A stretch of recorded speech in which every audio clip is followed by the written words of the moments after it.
Hi friends, ಎಲ್ಲ ಹೇಗಿದ್ದೀರಾ? ಚೆನ್ನಾಗಿದ್ದೀರಾ? ಇವತ್ತು ನೋಡಿ, ನಾನು ಒಂದು ಅರ್ಧ ಮುಕ್ಕಾಲು ಕೆ.ಜಿ ಚಿಕನ್ ತೊಗೊಂಡು ಬಂದಿದ್ದೀನಿ. ಬೋನ್ಲೆಸ್ಸು. ಇವತ್ತು ಚಿಕನ್ ಚಾಪ್ಸ್ ಮಾಡಲಿಕ್ಕೆ ಯಾರೋ ಗೆಸ್ಟಿಗೆ ಬೇರೆ ಥರ ನೋಡಿ. ಇದಕ್ಕೆ ಒಂದು ಈರುಳ್ಳಿ ತೊಗೊಂಡಿದ್ದೀನಿ. ಇದು 2 ರುಬ್ಕೋಬೇಕು. ಇದು ರುಬ್ಕೊಬಿಡೋಣ. ಫಸ್ಟ್ ತೊಳ್ಕೊಬಿಡೋಣ, ಆಮೇಲೆ ರುಬ್ಕೊಳ್ಳಿ. ನೋಡಿ, ನಾನು ಅರಿಶಿನ ಪುಡಿ ಹಾಕ್ಕೊಂಡಿದ್ದೀನಿ. ತೊಳ್ಕೊಂಡಿದ್ದೀನಿ.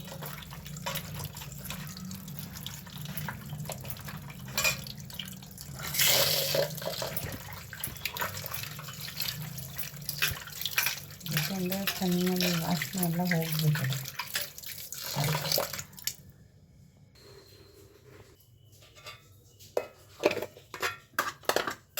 ಟೊಮೆಟೊ ಈರುಳ್ಳಿ ರುಬ್ಕೊಂಬಂದ್ಬಿಡೋಣ.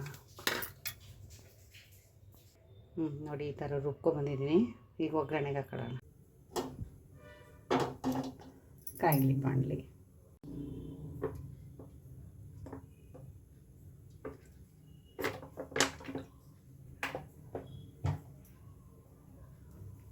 ಎಣ್ಣೆ ಕಾಯಿಲಿ. ಸ್ವಲ್ಪ ಈರುಳ್ಳಿ,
ಬೆಳ್ಳುಳ್ಳಿ.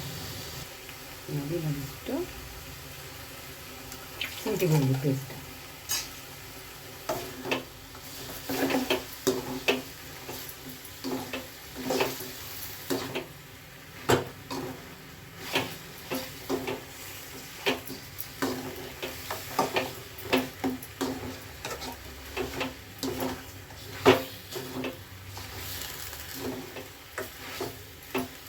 ಹಲ್ದಿ ಪೌಡರ್ ಹಾಕಿ ಅಂದರೆ ತೊಳಿಬೇಕಾದ್ರೆ ಹಾಕ್ಕೊಂಡಿದ್ವಲ್ಲ, ಅಷ್ಟೇ ಸಾಕು. ನೋಡಿ, ಇದಕ್ಕೆ ನಾವು ಸ್ವಲ್ಪ ಉಪ್ಪು,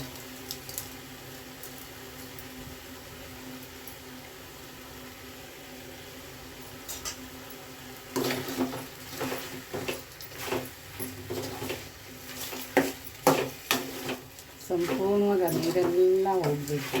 ಆಮೇಲೆ ಇನ್ನು ನೀರು ಬಿಟ್ಕೊಬಿಡುತ್ತೆ.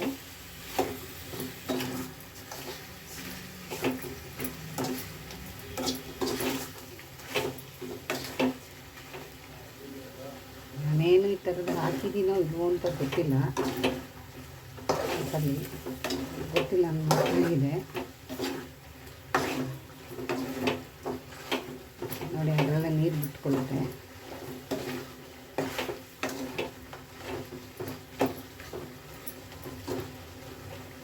ಚೆನ್ನಾಗಿ ಡ್ರೈ ಆಗಲಿ.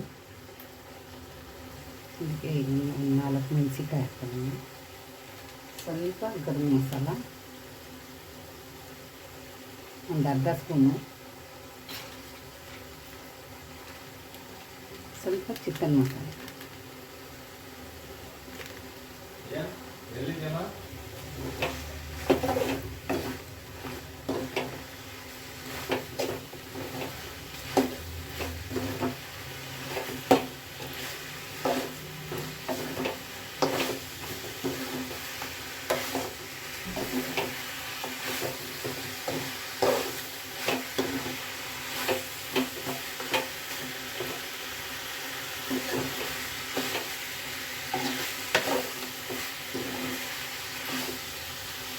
ಈಗ ನೋಡಿ, ಇದಕ್ಕೆ ನಾವು ರುಬ್ಕೊಬಂದಿದ್ವಲ್ಲ ಟೊಮೊಟೊ ಈರುಳ್ಳಿ ಅದನ್ನು ಹಾಕಿ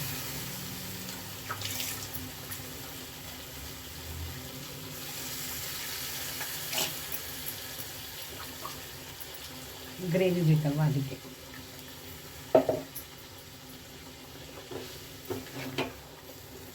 ಈರುಳ್ಳಿ ಚೆನ್ನಾಗಿ ಫ್ರೈ ಆಗಬೇಕು. ಈಗ ಇದು ಇದರಲ್ಲೇ ಬೇಯಬೇಕಿದು.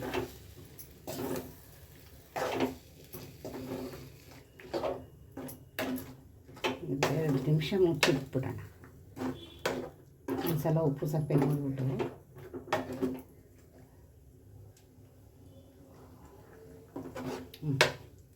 ಸರಿಗಿದೆ, ಮುಚ್ಚಿಟ್ಬಿಡೋಣ. ಸ್ವಲ್ಪ ಇದಕ್ಕೆ ಕಾಳು ಮೆಣಸಿನ ಪುಡಿ ಹಾಕೊಳ್ಳೋಣ. ಸ್ವಲ್ಪ ಖಾರದ ಬೇಕು ಅದಕ್ಕೆ.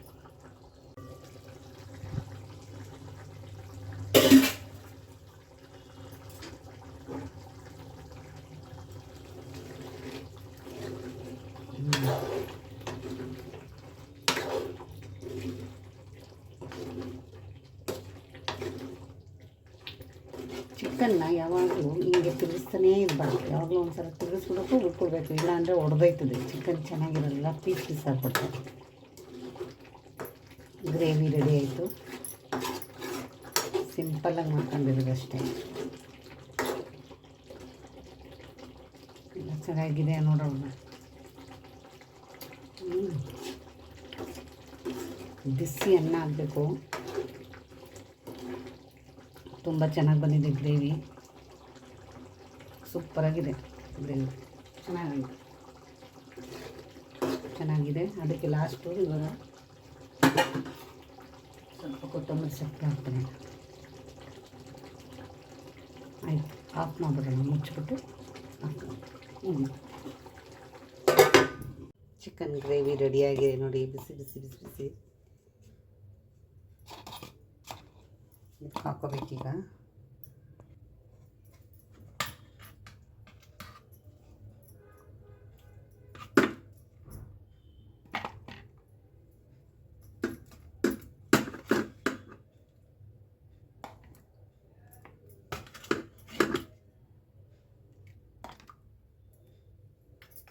ಯಾರೋ ಹೇಳಿದರು ಮಾಡಿಕೊಡಿ ಅಂತ, ಅವ್ರಿಗೆ ಮಾಡಿಕೊಡ್ತಾ ಇದ್ದೀನಿ.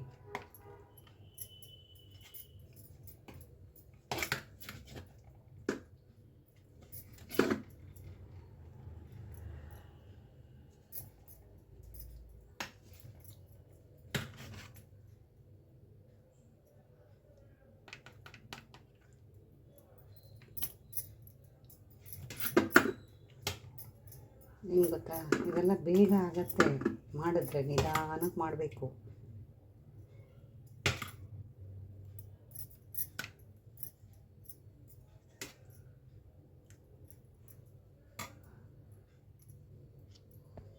ನಿಮಗೆ ಗ್ರೇವಿ ಇಷ್ಟ ಅಂದರೆ ಲೈಕ್ ಮಾಡಿ, ಶೇರ್ ಮಾಡಿ, ಕಮೆಂಟ್ ಮಾಡಿ.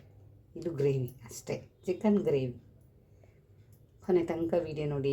ಈ ವಿಡಿಯೋ ನಿಮ್ಗೆ ಇಷ್ಟ ಆದರೆ ಲೈಕ್ ಮಾಡಿ, ಶೇರ್ ಮಾಡಿ, ಕಮೆಂಟ್ ಮಾಡಿ. ಧನ್ಯವಾದ, ಥ್ಯಾಂಕ್ ಯು. ಏನು ಗೊತ್ತಾ, ಮಕ್ಕಳು ತಿನ್ಬೋದು, ಯಾಕೆಂದರೆ ನಾನು ಖಾರ ಜಾಸ್ತಿ ಏನೂ ಹಾಕಿಲ್ಲ, ಸ್ವಲ್ಪನೇ ಹಾಕಿದ್ದೀನಿ. ಅದರಲ್ಲೆಲ್ಲ ಪೆಪ್ಪರ್ ಪೌಡ್ರ್ ಹಾಕಿದ್ದೀನಿ, ಟೇಸ್ಟಿಗೆ ಅಂತ ಹಾಕಿದ್ದೀನಿ. ತುಂಬ ಚೆನ್ನಾಗಿ ಬಂದಿದೆ. ಕೊನೆ ತನಕ ನೋಡಿ ವಿಡಿಯೋನ.